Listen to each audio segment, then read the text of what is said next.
The big fancy room was full of rich people. They were all laughing hard. The laughter bounced off the walls. A rich man who almost never came out of his home stood there. His shadow did not show on the shiny white marble wall. Everyone thought it was just a problem with the lights. They kept laughing. But then that empty spot of darkness pulled itself off the floor. It wrapped tight around the neck of a bad man who had come to hurt someone. It lifted the bad man high into the air with great force. The laughing stopped at once. Charlotte Halloway fixed the collar of her bright green evening dress. The dress was very fancy and made by a famous designer. She tried not to notice how hot and stuffy the big ballroom at the Savoy Hotel felt. Charlotte worked as a senior expert who checked old and valuable things for a big auction company called Christie's. She was used to parties with rich and important people. But this night was special. Tonight they were selling the Corvinus collection. It was a group of old objects from Eastern Europe. No one had seen these things in public since the late 1400s. Charlotte's company needed this night to go well, so they could keep enough money to stay open.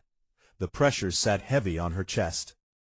But the real reason her heart beat so fast was not the shiny gold or the red jewels that looked like blood.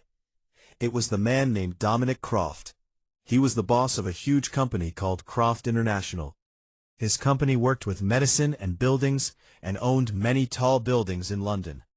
Important magazines said he was a smart leader with big ideas. Newspapers said he liked to stay alone. For 5 years, Dominic had done all his work from behind closed doors. He only worked at night. He spoke to people through many expensive lawyers. He never went to parties. He never mixed with rich money managers or politicians. Dominic stood near the big fountain that poured champagne. He stood very still, in a way that felt strange and strong. He looked handsome, but also a little scary. His black suit fit him perfectly and made him look like he was carved from hard stone. His skin was very pale. It stood out against his black hair. His eyes were a warm golden-brown color. They caught the light like the eyes of a hunting cat. He looked around the room as if he was bored. Then his eyes found Charlotte. A sharp feeling like electricity ran down her back. The air in the room suddenly felt much colder. He did not just look at her. He looked deep into her, as if he could see past her careful work face. He could see the tired woman underneath, who owed a lot of money. "That is a beautiful piece, isn't it?" he said. Charlotte jumped a little. She had not seen him move. Suddenly he was standing right next to her. He smelled like rain on old stone streets, wood from a cedar tree, and something sharp like the air right before a big lightning storm. She cleared her throat and put her careful work face back on. She pointed to the glass box in front of them. Inside was the most important thing in the auction, an old iron cup with cracked blue stones set into it. "This is the Wallachian Goblet," Charlotte said. Her voice shook a little. "It was made in the year 1462. Old stories say rich people used it to make blood promises during the wars against the Ottoman Empire. Old stories are often a soft and gentle way of telling a much darker truth, Miss Halloway," Dominic said quietly. His voice was deep and smooth. It seemed to shake inside her chest. It was not used for promises. It was used to say sorry for bad things. The blood did not seal a deal. The blood fed a strong hunger. Charlotte looked up into his golden brown eyes. "You sound like you were there when it happened, Mr. Croft." A slow smile curved his lips. It was a smile that could make someone feel weak. "I have a deep love for history, and I have a deep love for people who protect history." His eyes dropped to her lips for a short moment. It felt like a soft touch. It made her stop breathing for a second. Before she could say anything, loud and rude laughter broke the quiet feeling between them. Richard Langley walked over. He was a rich man who bought and sold companies in mean ways. He was known for being rough and unkind. He held a glass of expensive champagne that was spilling a little. 2 younger men who always agreed with him walked beside him. "Croft, I did not believe the stories, Richard said in a loud voice. He slapped his hand on Dominic's shoulder. Dominic did not move, but Charlotte saw his jaw get tight. They said you finally came out of your tall home. What is wrong? Did the special lights that keep the sun out of your safe rooms stop working? Dominic turned his head slowly and looked at the hand on his shoulder. Richard, you are putting your ordinary self on my nice suit. Take your hand away. Everyone nearby went quiet. The soft music from the band in the corner got quieter too. Richard's face turned red with anger. He pulled his hand back and tried to laugh so people would think he was not embarrassed. Right then a photographer from a fancy magazine took a picture. The bright flash of the camera lit up the group against the clean white marble wall. Wait a minute, Richard said with a mean smile. His eyes moved from Dominic to the wall behind him. The alcohol he had drunk made him brave. He pointed a thick finger at the marble. Look at that. Charlotte looked where he pointed. Her heart skipped. The lights from the big hanging lamps and the camera flashes made clear shadows of everyone standing there. There was Richard's big round shadow. There was Charlotte's thin shadow. But behind Dominic Croft, there was nothing. The clean white marble stayed completely empty. Soft talking started among the people. Someone laughed in a nervous way. What kind of magic trick is this? Richard shouted. He laughed loudly to hide that he suddenly felt uneasy. Is that why you are so rich, Croft? Did you spend all your money on special cloth that bends light? The man is so fake he does not even make a shadow. Look, everyone. The great Dominic Croft is just a walking trick of the eyes. More laughter rose up. It was the mean laughter of rich people who liked to pull down anyone who had more success than they did. They pointed and whispered about light problems, special test cloth, and strange rich men trying to get attention. Charlotte looked at Dominic. He did not look embarrassed. He did not look angry. He looked perfectly calm in a way that felt scary. But his eyes had changed from golden brown to a deep dark red. Tricks of the eyes are interesting things, Richard, Dominic said softly.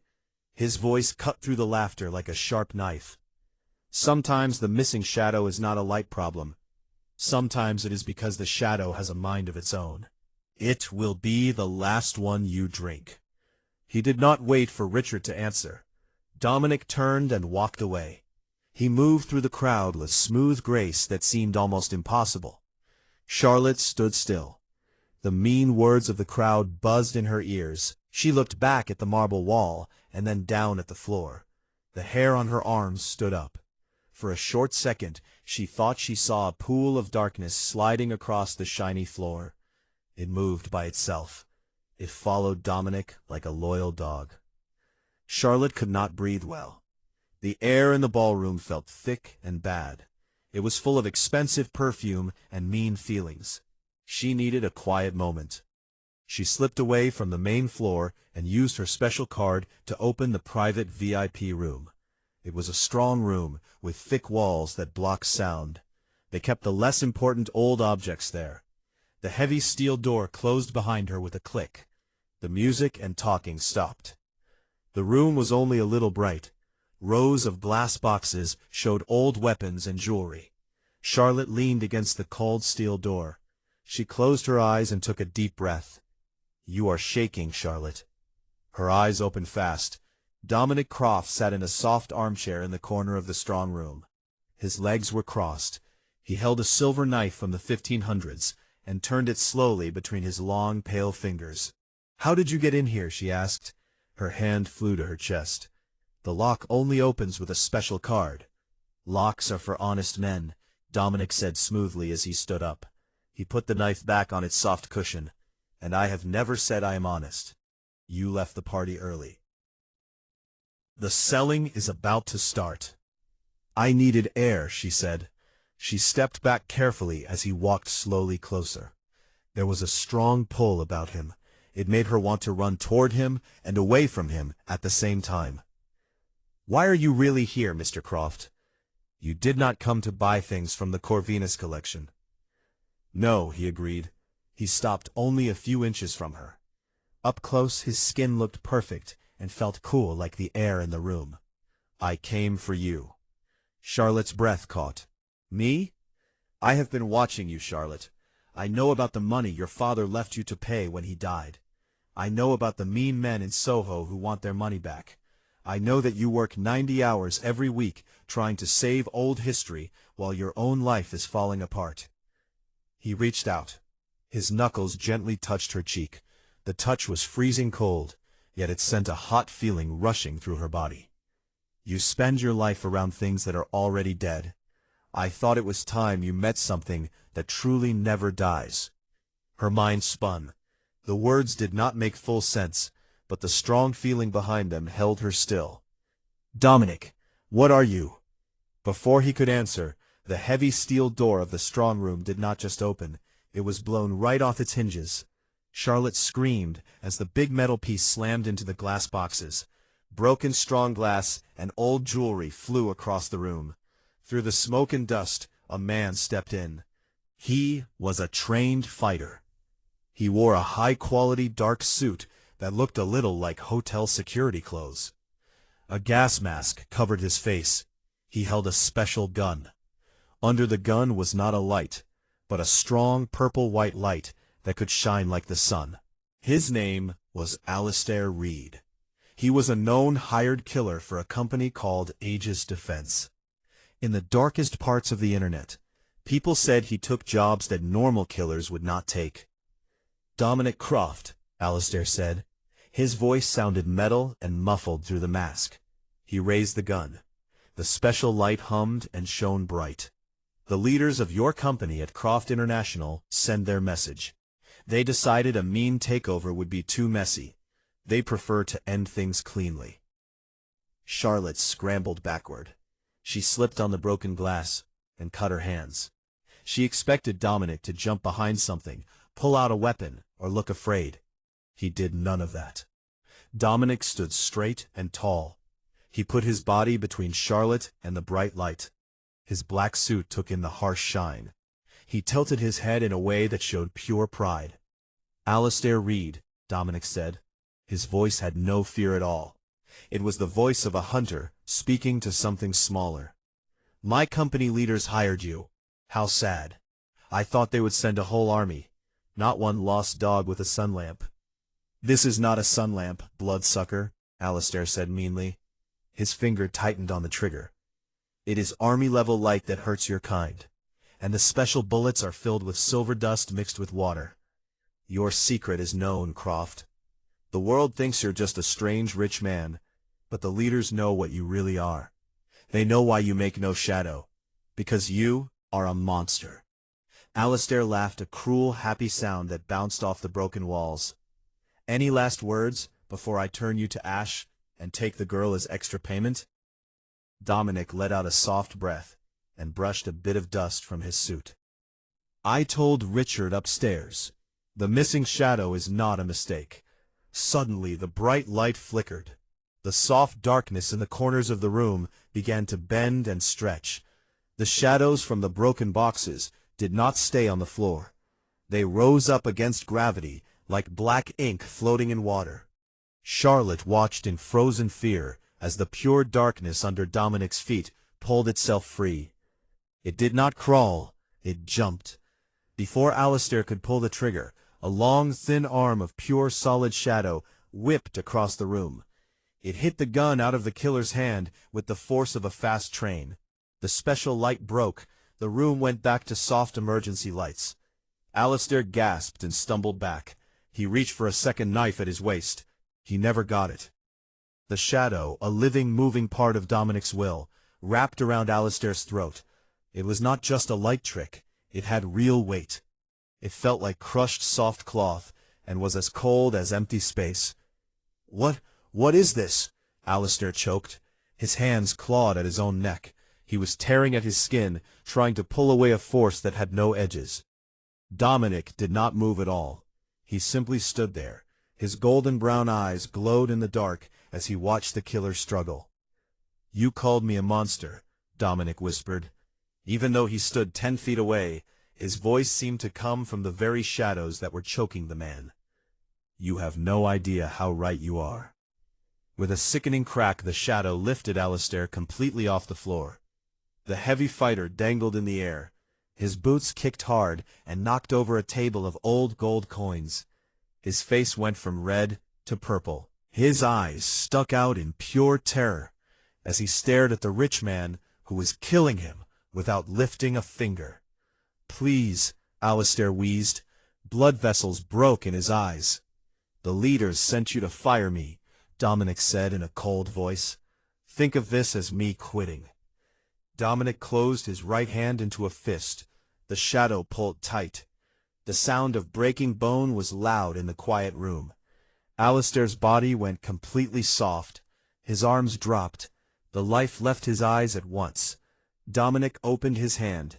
The shadow unwrapped and let the body fall to the floor with a heavy dead sound. In the blink of an eye, the darkness slid back across the floor and stuck itself to Dominic's heels again. It looked once more like a simple missing light. The room fell into a deep silence. The only sound was Charlotte's hard, fast breathing. She pressed against the far wall. Her hands bled. Her beautiful dress was torn. She had just watched a man be killed in a brutal way by living darkness. Her careful thinking mind, a mind of a history expert and checker of old things, was breaking into many pieces. Dominic turned to her.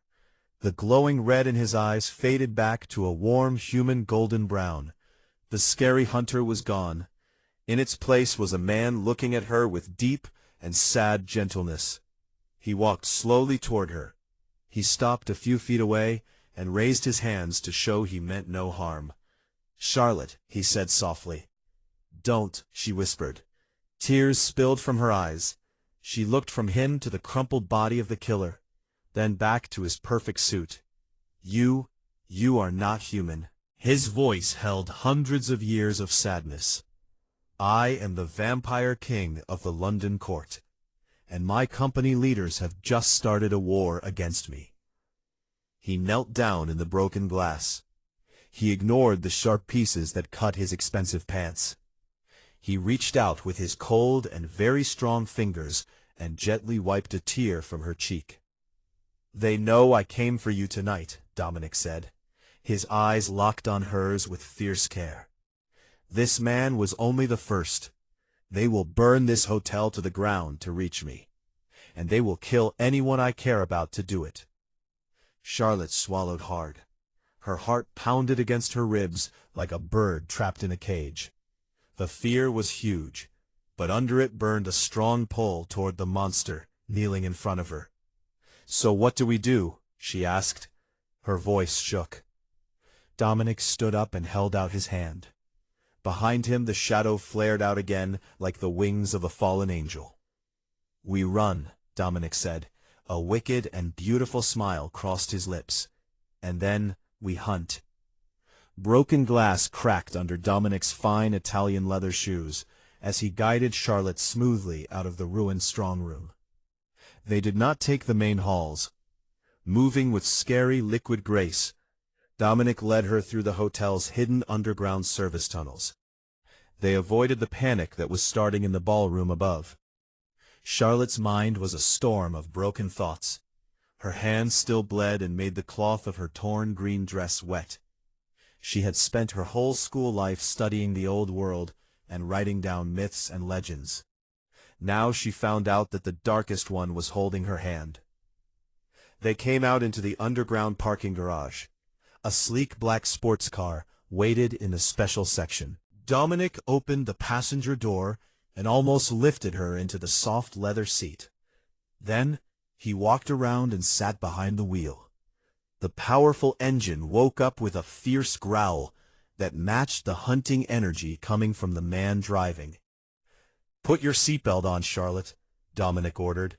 His voice was low and left no room to argue. The tires screamed on the concrete as the car shot up the ramp and raced into the wet streets of London. Bright neon lights from the Strand Street turned into long lines of gold and red on the window. Dominic drove with skill that was more than human. He guided the big car through traffic at speeds that made Charlotte push herself deep into the seat. "Where are we going?" she managed to ask. Her voice shook over the roar of the engine. "Canary Wharf," Dominic answered. His golden brown eyes stayed locked on the road and reflected the light from the dashboard. "The main building of Croft International. If the leaders have started a war, they will be meeting in the top boardroom, waiting for Alistair Reed to tell them I am dead. I plan to tell them myself that he failed." "Who are they?" Charlotte asked. She held her bleeding hands. "Your board of directors. Are they all vampires?" Dominic finished the sentence for her and glanced at her. His face softened a tiny bit. He reached into the middle of the car, pulled out a clean silk cloth, and tossed it into her lap. "Wrap your hands. The smell of fresh blood in a closed car is hard to ignore, even for me." Charlotte quickly wrapped the silk around her palms. A warm red feeling rose up her neck. "To answer your question," Dominic continued as he steered the car onto Waterloo Bridge, "yes, the board is made of the oldest living members of the London court. Conrad Pierce, my main money boss, is a 700-year-old rich man who has never forgiven me for pulling our kind into the modern world. We lived through the centuries by changing. We became company bosses, money managers, and politicians. We traded old castles for high apartments, and bloodbaths for company takeovers. But they do not want that anymore." Charlotte figured it out. Her sharp mind cut through her fear. Conrad wants to stop hiding. Dominic confirmed it. His jaw got tight. The medicine part of Croft International recently made a fake blood that is almost real. It was supposed to be our final saving, a way to eat without hunting humans. But Conrad changed the recipe. He mixed in a special poison for the brain. He wants to put it into the world's medical supply. Anyone who gets a blood transfusion would become a willing slave to the vampire court. Charlotte gasped. The size of the horror washed over her. "He wants to make all humans into slaves." "And I was the only thing standing in his way," Dominic said. "As the king, I have the full power to say no to the medicine part. Conrad could not move forward without removing me, but he needed a weapon strong enough to get past my shadows." Charlotte's eyes grew wide as the pieces fit together. "The Corvinus collection. The auction tonight." "Exactly," Dominic smiled, though the smile did not reach his eyes. "The Wallachian Goblet is not just a piece of rusty iron. It was made in the fires of the Inquisition and cooled in the blood of a king who was betrayed. It holds an old curse. If a vampire drinks the blood of his enemy from that cup, he takes their power, their family line, and their throne. Conrad hired Alistair Reed to kill me, bring him my heart, and pour my blood into the goblet." Charlotte stared at the tall buildings of the money district passing by. A sudden cold understanding came to her. A wild, short laugh left her lips. Dominic frowned and changed gears as they came near the tall glass building of Croft International. "I do not see what is funny about the danger we are in, Miss Halloway." "You are both fools," Charlotte whispered. She looked at him with a bright and winning spark in her eyes. "Conrad thinks he is going to use the goblet to take your throne, but he cannot." Dominic hit the brakes and slid the car into the private underground loading area of the tower. He turned to her. His golden brown eyes burned into hers. "Why not?" Charlotte reached into the hidden pocket of her ruined evening dress. With shaking fingers, she pulled out a heavy, rusty iron cup set with cracked blue stones. Dominic stared at it. He could not move. "How?" "I am an appraiser, Dominic," Charlotte said with strong feeling. "I spent 3 weeks studying the Corvinus collection before the auction. I noticed that the way the metal had aged on the goblet on display upstairs at the Savoy did not look right. That one is the one Conrad's fighters will have taken during the chaos. It is a copy from the Victorian time. A very good fake. I switched them this afternoon, and put the real one in my dress pocket so I could take it safely to a different strong room tomorrow. Conrad does not have the weapon. You do." Dominic looked from the old object to the bright and brave woman holding it. A low rumbling sound came from his chest. It was the sound of pure hunting joy. "Charlotte Halloway," Dominic said in a soft, purring voice. He leaned in so close she could feel the cold, electric feeling of his skin. "You are the most wonderful person I have met in 800 years." Rain beat hard against the floor-to-ceiling windows of the 72nd floor. Lightning lit up the rich, wood-paneled boardroom of Croft International. Conrad Pierce stood at the head of a huge black table. He held a rusty cup high. He was a tall, thin man with silver hair and eyes as cold as dead stars. 5 other board members sat around the table. All of them gave off hundreds of years of careful, mean feelings. "Alistair Reed is dead," Beatrice Hastings, the head of public talking, said quietly. She checked her secret phone. The tracking chip in his suit stopped. "It does not matter," Conrad said with a mean smile as he looked at the blue stones on the cup. "Reed was only a distraction. He made Dominic show his true nature in front of people. The photos of his missing shadow are already on the dark internet. Dominic's good name as a human company boss is broken. He has nowhere to run. When he comes here, we will take his blood ourselves." The heavy oak doors of the boardroom suddenly turned to splinters. The doors exploded inward with the force of a bomb. Big pieces of wood stuck into the leather chairs. The boardroom went dark as every light bulb in the ceiling broke at the same time. Conrad dropped the cup. His long teeth came down with a fierce hiss. "Kill him." From the hallway, Dominic Croft walked into the room. He was not walking alone. The darkness of the hall seemed to peel off the walls and crawl across the carpet behind him like a group of snakes. He moved with speed too fast to see. One of the board members jumped at him, but Dominic did not even raise his hands. The shadows under his feet whipped upward. They turned into sharp spikes of dark matter that pinned the attacking vampire against the glass wall. The vampire screamed and turned at once to ash that scattered across the shiny floor. "Dominic!" Conrad roared. He pulled a special silver sword from a cane at his side. "Your time as king is over. You are no longer needed." Dominic stepped aside from a strike by Beatrice. His hand shot out and caught her by the throat. With a flick of his wrist, he threw her out the broken window and let the fall take her. He turned his golden brown eyes toward Conrad. "I am not no longer needed, Conrad. I am simply under new management." Conrad smiled meanly and dove for the cup on the floor. "I have the Wallachian Goblet. I claim the right to take your place." "Too late." The voice came from the doorway. Charlotte stepped out of the shadows. Her green dress was ruined, and her hands were wrapped in silk. But she stood as straight and proud as a queen. In her hands she held the true Wallachian Goblet. Conrad froze. He looked down at the cup at his feet. The blue stones on his version were starting to peel off, showing cheap glue from the Victorian time. "A fake," Charlotte said. Her voice was steady and clear over the howling wind outside. "Just like your plan to take over." "No!" Conrad screamed in pure rage.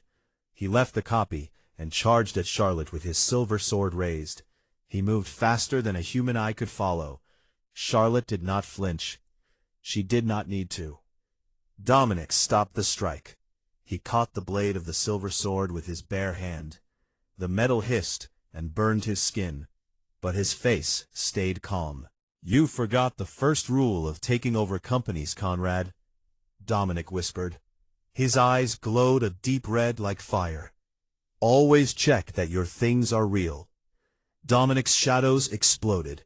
They did not just attack Conrad. They swallowed him. A huge wave of pure, crushing darkness covered the traitorous money boss. Conrad's screams were muffled and swallowed by the emptiness as the living power of Dominic tore him apart from the inside. In only seconds, the screaming stopped. The shadows pulled back and slid to Dominic's feet. They left nothing but a pile of fine gray ash where Conrad Pierce had stood. The 3 board members who were left fell to their knees at once in terrified surrender. Dominic ignored them. He dropped the ruined silver sword and walked over to Charlotte. His hand was badly burned. The flesh was black and smoking. Charlotte did not wait. She put the real Wallachian goblet on a side table, and gently took his hurt hand in hers. She unwrapped the silk from her own bleeding palms. "You are hurt," she whispered. "I have lived through worse," Dominic answered softly as he looked down at her. "But I have never had anyone brave enough to stand beside me in the fire." He raised her hand and brought her bleeding palm to his lips. He did not bite. He simply kissed the wound in a deep and respectful way. As his cold lips touched her skin, Charlotte felt a strange and strong warm feeling flood through her veins. The pain in her hands disappeared at once. The cuts closed and healed under his touch. Dominic looked into her eyes. The Monster King faded away, leaving only the man who had been captivated by her from the first moment he saw her. "The board needs a new chief money officer," Dominic said quietly. A small and powerful smile played on his lips. "Someone with a sharp eye for details. Someone who knows how to spot a fake." Charlotte smiled back. She felt the scary and beautiful weight of the world they were about to build together. "I will need a very high salary, Mr. Croft." "Name your price, Miss Halloway. You already own everything I have." He pulled her into his arms and kissed her with strong feeling as the storm raged outside. The shadows wrapped around them like a soft protective cloak, hiding the king and his new queen from the watching eyes of the world. This story shows us something important about history and truth. Real objects from the past, like the Wallachian Goblet, carry real meaning and power because of what people did with them long ago. Charlotte's careful work as an appraiser teaches us that we must always look closely and check facts. A good copy can look almost the same as the real thing, but only the real one has true value. In the same way, people and leaders can pretend to be something they are not. Learning to notice the difference between what is real and what is fake helps us stay safe and make better choices. History is not just old stories. It is a tool that can protect us when we understand it well.